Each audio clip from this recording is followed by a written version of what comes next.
जय जय रघुवीर समर्थ. आज आपण अशा एका राजांची कथा ऐकणार आहोत जे सत्यासाठी आजही अजरामर आहेत. त्यांनी सत्य कधीच सोडलेलं नाही. त्या सत्य वचनावर ते कायम टिकून राहिले. आयुष्यात कितीही कठीण प्रसंग येऊ देत, परंतु सत्याची कास मात्र त्यांनी सोडली नाही. असे राजे आहेत राजा हरिश्चंद्र, आणि त्यांची कथा आपण आज ऐकणार आहोत. कारण कितीही दुःख, किती मोठी मोठी दुःख त्यांच्या आयुष्यामध्ये आले, परंतु ते आपल्या वचनावर डगमगले नाही. कारण स्वप्नात राज्य दिलेलं होतं, खरं नाही. स्वप्नात रात्री पडलेलं स्वप्न आपल्या सकाळी लक्षात राहत नाही, परंतु स्वप्नात त्यांनी राज्य दिलं आणि दिवसा विश्वामित्र आले. विश्वामित्रांना रात्री स्वप्नात राज्य दिलं आणि सकाळी विश्वामित्रा तिथे आले, राज्यात आले. आणि ज्या विश्वामित्राला स्वप्नात राज्य दिले होतं राजा हरिश्चंद्रांनी, ते ज्यावेळी दिवसा आले, ज्यावेळी विश्वामित्रा दिवसा आले, त्यावेळी 3.5 तोळे सोन्याचं दान पाहिजे राजा, असं बोलले. राजा हरिश्चंद्रांना त्यांची काहीही कल्पना नव्हती, कारण रात्री पडलेल्या स्वप्नाचं त्यांना विस्मरण झालं होतं. जसं आपल्यालाही होतं, रात्री स्वप्न पडलेलं आहे, सकाळी दिवसा पहाटे उठल्यावर आपल्याला ते आठवत नाही, कारण ते स्वप्न आहे, ते विसरून जातो आपण. राजा असे स्वप्न विसरले, कारण स्वप्नात त्यांनी राज्य दिले होते, परंतु ते स्वप्न विसरले. मात्र विश्वामित्रांच्या ते लक्षात होतं आणि त्याची राजांना काही कल्पना नव्हती, कारण रात्री पडलेल्या स्वप्नाचं त्यांना विस्मरण झालेलं होतं. आणि म्हणून राजा हरिश्चंद्र सहज म्हणाले. जेव्हा विश्वामित्रांनी 3.5 तोळे सोन्याचं दान मागितलं, तेव्हा राजा हरिश्चंद्र सहज म्हणाले की अरे जा रे, तिजोरी उघडा आणि या महात्म्याला 3.5 तोळे सोन्याचं दान करा. एवढं म्हटल्याबरोबर रागानेच विश्वामित्रांनी राजांकडे पाहिलं, लाल डोळे केले आणि रागानेच म्हणाले, तिजोरी कोणाची उघडतोस? त्यावर राजा हरिश्चंद्र म्हणाले, म्हणजे? आणि वर म्हणतोयस की अरे रात्री ज्या विश्वामित्राला, म्हणजे आणि वर म्हणजे म्हणतोयस? त्यावेळी विश्वामित्र म्हणाले की अरे रात्री ज्या विश्वामित्राला स्वप्नात समग्र राज्याचं दान केलंस, आणि आता तिजोरी तुझी आहे का? ज्या अर्थी तू समग्र राज्याचं दान केलंस, संपूर्ण राज्याचं तू दान केलेलं आहेस मला, आणि आता तू म्हणतोयस की तिजोरी उघडून त्याच्यातून मला आणून द्या. जे काही मी मागितलं आहे ते तू तिजोरी उघडायला कोणाची सांगतो आहेस? अरे तू तर ते दान केलेलं आहेस, पूर्ण राज्य, हे संपूर्ण राज्य जे दिसतंय ते तू मला रात्री स्वप्नामध्ये दान केलेलं आहेस. माझे मज देसी काय समजोनी, विचार हा मनी कैसा केला. विश्वामित्र म्हणाले, माझेच मला देतोस का? म्हणजे हे राज्य आता माझं झालंय, तू रात्री ते स्वप्नामध्ये मला तू दान केलेलं आहेस, मग ते तू आता मलाच देतो आहेस का? ते माझं आहे, ते मलाच देतो आहेस का?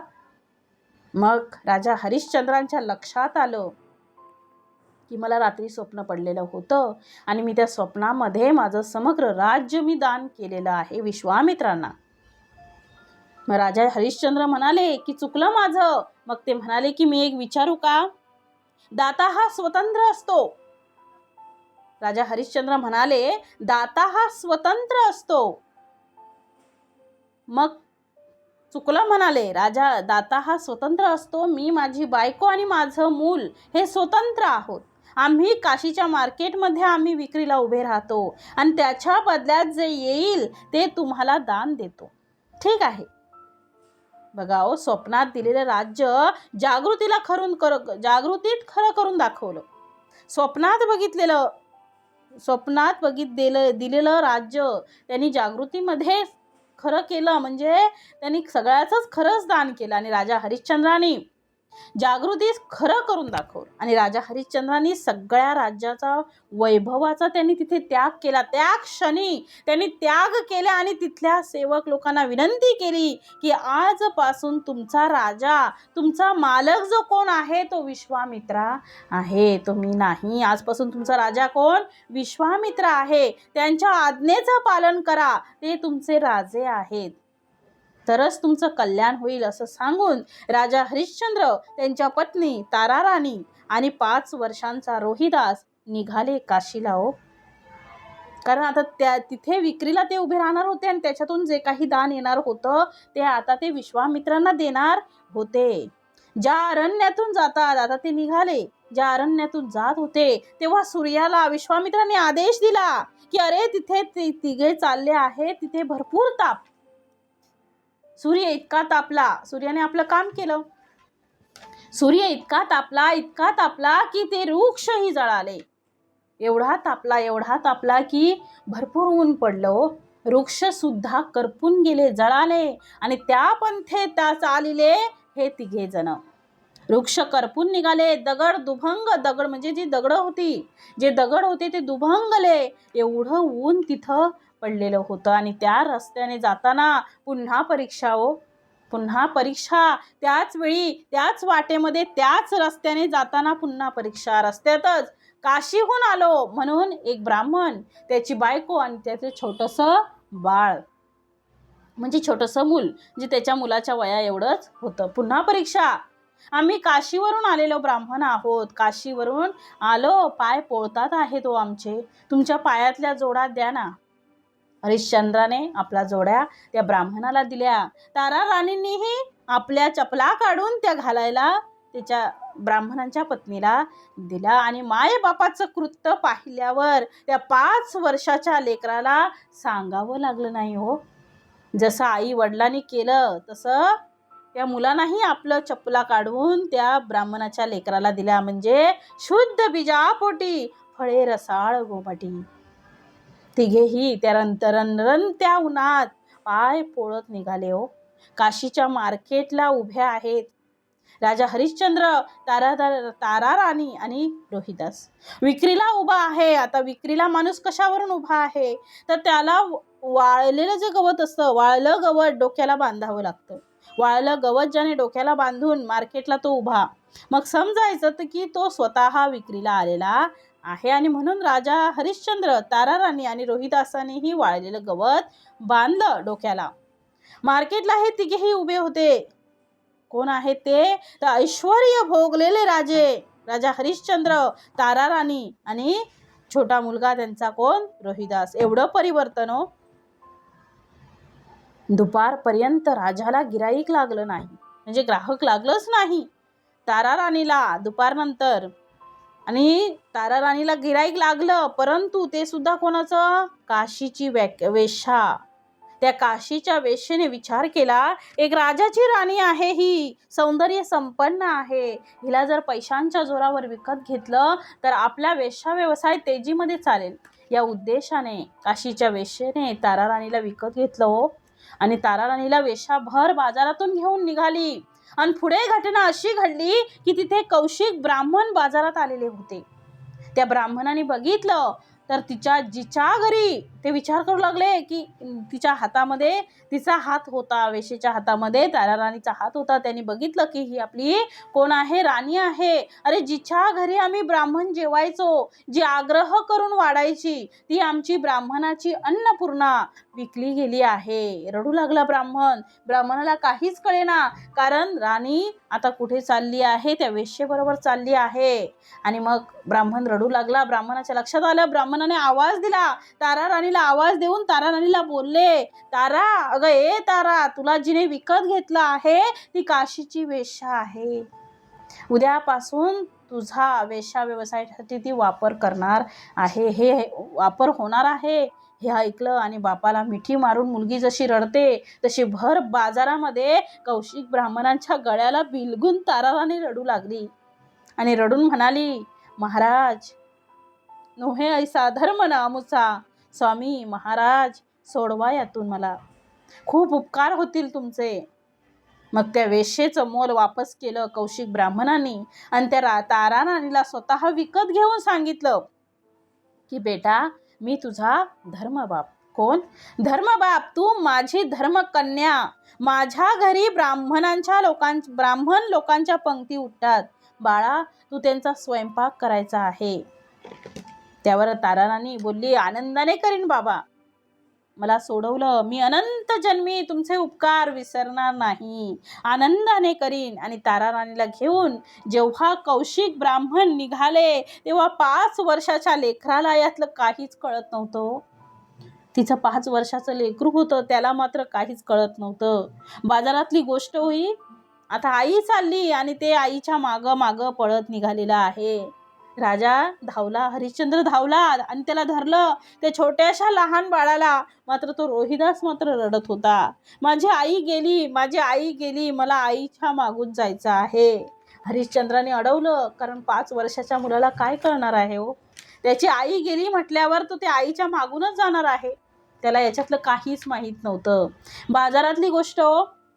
आणि विचारलं, कुठे चाललायस? राजा हरिश्चंद्राने विचारलं बाळाला, कुठे चाललायस? तर तो म्हणाला, आई चालली आहे बाळा.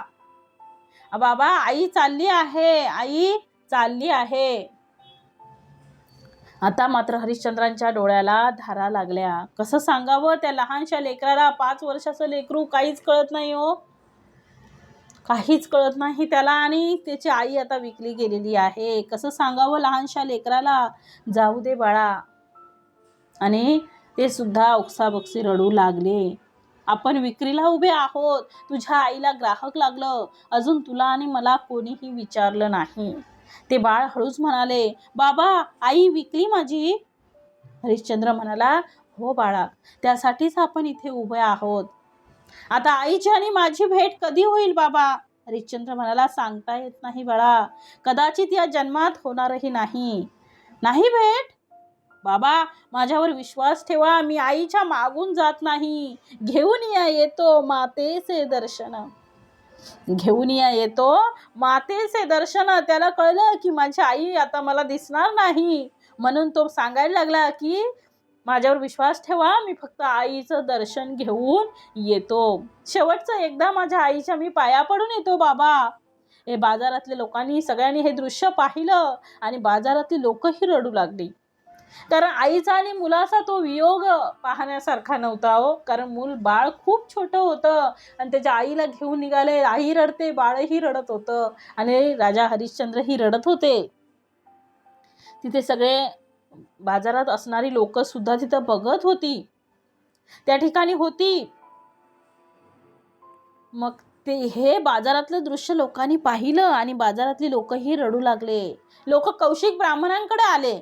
ब्राह्मण काका, आमची एक विनंती आहे, हे लेकरूही विकत घ्या हो, मायलेक एका ठिकाणी राहतील, एवढं करा. म्हणून कौशिक ब्राह्मणांनी त्या बाळालाही विकत घेतलं, आईसोबत बाळालाही विकत घेतलं.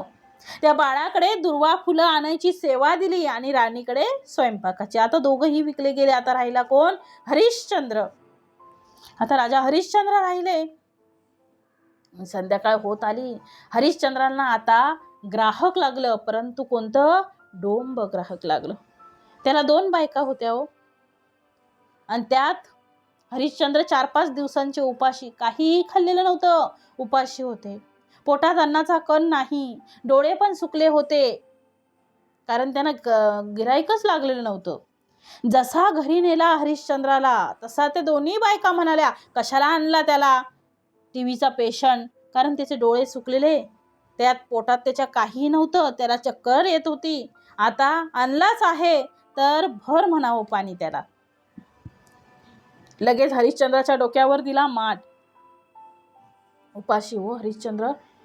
4-5 दिवस काहीच खाल्लं नव्हतं. पुन्हा परीक्षा हो, परीक्षा. सुरुवातीला परीक्षा, येताना परीक्षा, परत बायको गेली, मुलगा गेला आणि आता परत परीक्षा आणि जेवायलाही नाही.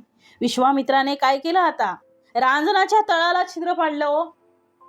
जे रांजण त्याला भरायचं होतं, राजांना भरायचं होतं, पाणी भरायचं होतं, ज्या माठाने त्याच्यात पाणी भरायचं होतं रांजणामध्ये, त्या रांजणालाच त्याने काय केलं? छिद्र पाडलं. आधीच उपाशी आणि त्यात रांजणाच्या तळाला छिद्र. दुपारपर्यंत पाणी वाहतो आहे राजा, पण पाण्याचा एक थेंबही नाही रांजणात. कसा होईल? कारण त्या रांजणाला काय होतं? छिद्र पडलेलं होतं. त्या बायका त्याला बडबडू लागल्या, ओरडू लागले राजाला, कुठून आणलाय काय माहीत, नुसता नाटक करतो हा. कोणाची परीक्षा हो? तर ज्याने पाणी मागितल्यावर तर हजारो नोकर पाणी घेऊन त्याच्या दरबारात हजर व्हायचे. एवढं ऐश्वर्य भोगलेला राजा, त्याच्या डोक्यावर माठ पाण्याचा. त्यांच्यापेक्षा आपलं जीवन खूप चांगलं आहे हो. तरी पण आपल्या तक्रारी किती किती आपण तक्रारी करतो. आपल्याला एवढं सुख, ऐश्वर्य, समाधान सगळं काही भगवंताने दिलेलं आहे, तरी सुद्धा त्या भगवंताची ओळख मात्र आपण करत नाही ते नाही, आणि त्यावर आपण समाधानी सुद्धा नसतो. एवढं सुख समाधान भेटून सुद्धा आपण रडत असतो. पण राजा हरिश्चंद्र राजा होते, परंतु बघा त्यांच्या वाट्याला किती दुःख आलं. वेळोवेळी पावली त्यांची परीक्षा होती. आपल्याला एवढं समाधान आहे तरी सुद्धा आपल्या कितीतरी तक्रारी असतात हो. आपण समाधानीच नाही. जे आहे त्यात सुख मानण्यापेक्षा जे आपल्याकडे नाही त्याचं आपण मात्र दुःख मानत बसतो. आपल्यापेक्षा वरचढ माणसांना बघितल्यावर आपलं कसं दुःख होतो. त्याच्याकडे ते आहे, ते माझ्याकडे हे नाही. पण जे तुझ्याकडे आहे ते त्याच्याकडेही नाही हो. ती तुलना आपण करत नाही, आणि जे आपल्याकडे नाही त्याला रडत बसतो. त्यांनी एवढं दुःख भोगलं व त्या मनाने आपलं दुःख काहीच नाही. वाहे डोंबा घरी पाणी. हरिश्चंद्राला येऊ दिला घरी. दोन्ही बायका दारावर उड्या आल्याबरोबर लात मारली. माठासहित हरिश्चंद्र खाली पडले, आणि त्यांनी सांगितलं नवऱ्याला, हे घरी काम करण्याच्या लायकीचं नाही, याला दुसरी ड्युटी द्या. मग त्याने काय केलं तर स्मशानाची राखण दिली राजांना. स्मशानाची तू राखण कर असं राजांना सांगितलं. आता स्मशानाची राखण ते करू लागले. असेच दिवस पुढे सरले.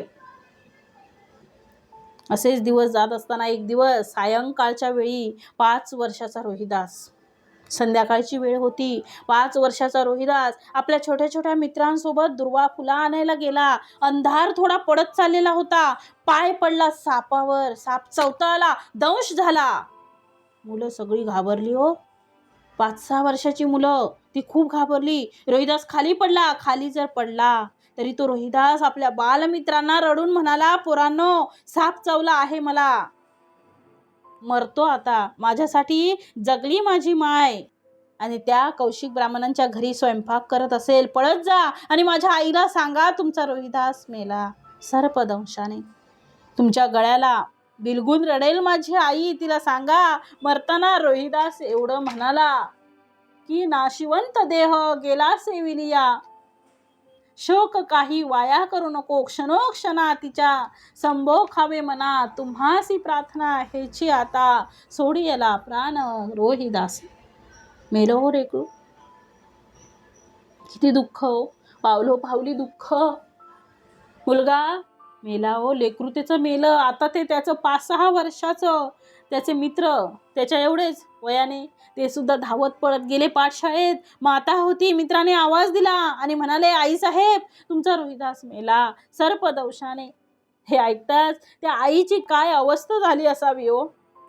खरंच त्या आईची काय अवस्था झाली असावे. तिने हातातलं पोळपाट लाटणं फेकून दिलं आणि तो पिठाचा हात लुगड्याला तसाच पुसून आई पळतच निघाली. जिथं रोज तो दुर्वा फुलं आणायला रोहिदास यायचा तिथं ती त्याला शोधू लागली. ती आली, अंधार पडला होता.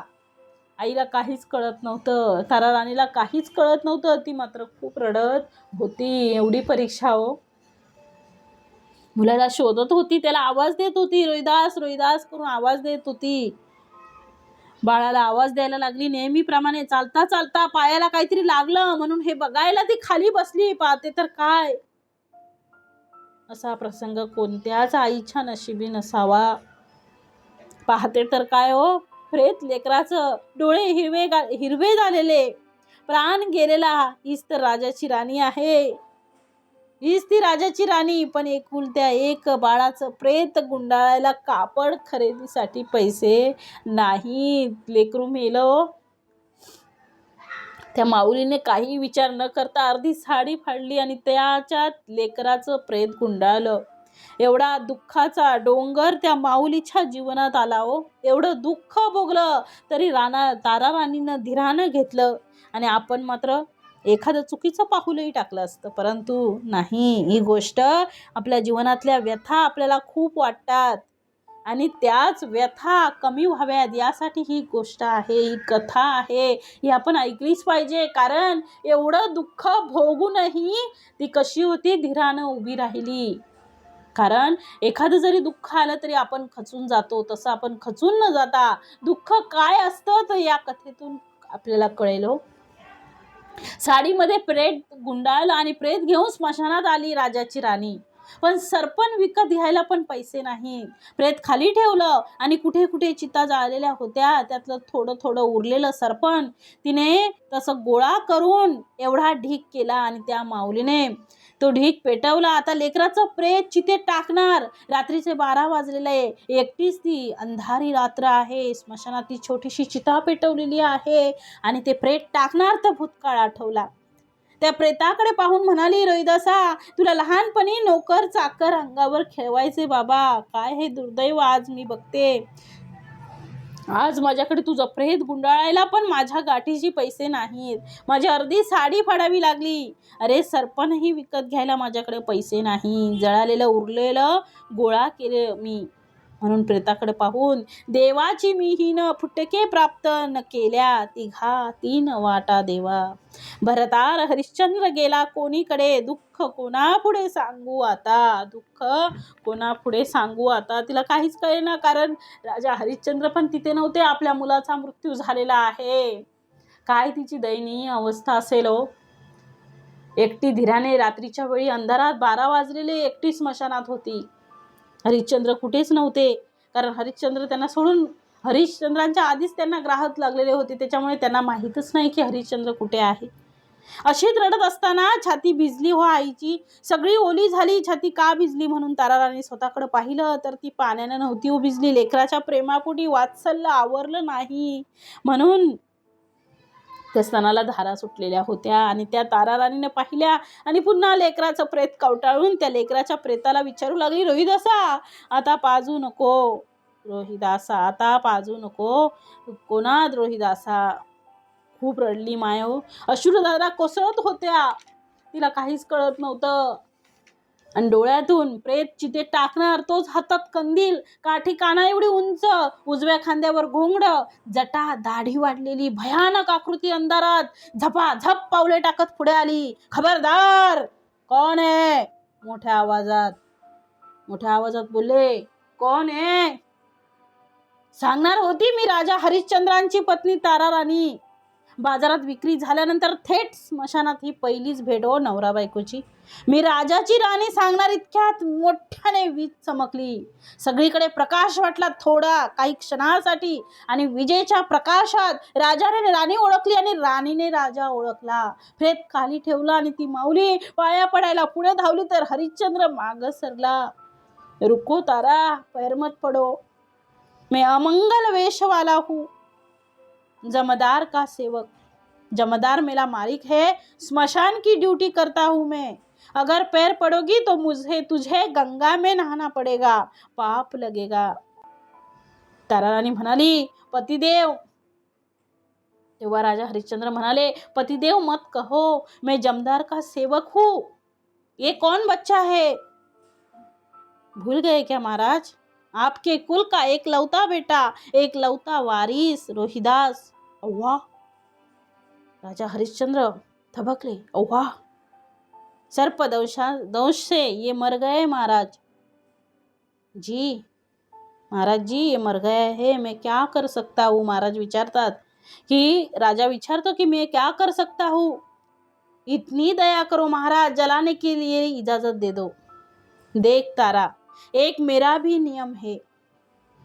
काय बोलले? त्यांना समजलं आपल्या मुलाचा मृत्यू झालेला आहे. त्यांना दुःख भरपूर झालं.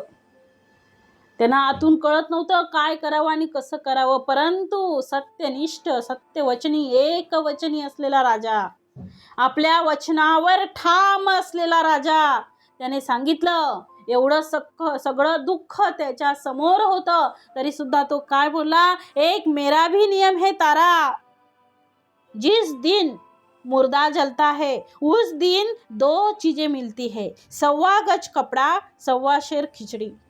खिचड़ी मैं खाता हूँ, वो 3 पत्थर जो लगाए हैं ना, वहाँ पर मैं खाना पकाता हूँ, खिचड़ी खाता हूँ. लेकिन कपड़ा मालिक को जाता है. तू बोलती है ना मेरा बेटा है, तो बेटे के लिए बाप इतना कर सकता है, 1.25 शेर खिचड़ी नहीं लूंगा. मैं भूखा रहूंगा, लेकिन मालिक के लिए तारा मालिक के लिए तो 1.25 गज कपडा देना ही पडेगा. एवढं दुःख इथूनच वाढलं आपलं हे दुःख. विश्वामित्र म्हणतात मला नंतर, आठव राजांना सांगितलं, आठव राजा तुझ्या पूर्वजांचं चरित्र, आठव राजा हरिश्चंद्रांचं. बघा, म्हणजे राजा हरिश्चंद्रांचं ही कथा आहे. दाखवायला कठोरपणा आहे, पण अंतःकरणातून आहे राजा. अरे खूप त्रास दिला मी तुझ्या पूर्वजांना, नवरा बायको आणि एक छोटस बाळ विक्रीला काढलं. म्हणजे ही गोष्ट सांगितलेली आहे, ही कथा का सांगितलेली आहे? कारण सत्यनिष्ठ, सत्यवचनी, एकवचनी, सत्याला कायम आपल्या समोर ठेवणारं, सत्याने चालणारं, सत्याच्याच वाटेने जाणारे राजा म्हणजे नवरा बायकोन छोटंसं बाळ विक्रीला काढलं बाजारात, लेकरू मेलं, सरपण पण मिळू दिलं नाही पेटवायला, एवढा त्रास दिला राजाला, एवढ्या परीक्षा बघितल्या विश्वामित्रांनी आणि राजाला. ती उणीव भरून काढायची आहे निमित्त. मागे ताटातुटीचं काम केलं, आता जोडाजोडीचं काम करू ते पुण्य मात्र त्यांना मिळालं. खरंच राजा हरिश्चंद्र हे सत्यनिष्ठ आणि धर्मपरायण राजा होते. हे सगळं झाल्यानंतर विश्वामित्रांनी पाहिलं, ब्रह्मदेवाने पाहिलं आणि नंतर मात्र ते सगळं त्यांची परीक्षा होती, परीक्षा घेतलेली होती, ती परीक्षा घेत होते. हा आपला राजा किती वचनावर ठाम राहतो हे बघण्यासाठी हे सगळं चाललेलं होतं. आणि नंतर मग त्यांचं ते सगळं राज्य त्यांना परत मिळालं, मुलगाही त्यांचा परत त्या प्रेतातून उभा राहिला. म्हणजे त्यांची परीक्षा घेतली आणि त्या परीक्षेमध्ये ते कसे झाले, एकदम लख सोन्यासारखं ते प्रगट झाले. म्हणजे आपल्या वचनावर ठाम होते. सगळं ऐश्वर्य त्यांना पुन्हा मिळालं. पण त्यांनी एवढं प्रसंग, एवढं दुःख येऊन सुद्धा सत्याची कसोटी, सत्याची कास सोडली नाही. आपल्या वचनासाठी काहीही त्याग करण्यास तयार असत ते. विश्वामित्रांनी त्यांची परीक्षा घेण्यासाठी त्यांना सर्वस्व त्याग करायला लावलं, ज्यामुळे त्यांना राज्य, पत्नी, पुत्र गमवावा लागला, तरी हे ते सत्यापासून ढळले नाहीत. हीच त्यांची कथा आहे, जी त्यांच्या अतुलनीय सचोटीचे प्रतीक आहे. या सर्व कठीण प्रसंगानंतरही ते सत्यावर ठाम राहिले आणि जगातील आदर्श राजा ठरले. आजही सत्यासाठी राजा हरिश्चंद्रांचं नाव घेतलं जातं. या कथेतून आपल्याला एक मुख्य शिकवण मिळते की कितीही कठीण प्रसंग असू दे, कितीही कठीण प्रसंग आपल्या आयुष्यात येऊ दे, कितीही आपल्याला या दुःखाच्या यातना दुःख येऊ दे, दुःख यातना भोगावे लागू दे, मात्र कोणत्याही परिस्थितीत सत्याचा मार्ग मात्र आपण सोडू नये. हे आपण राजा हरिश्चंद्रांकडून शिकावं. जय जय रघुवीर समर्थ.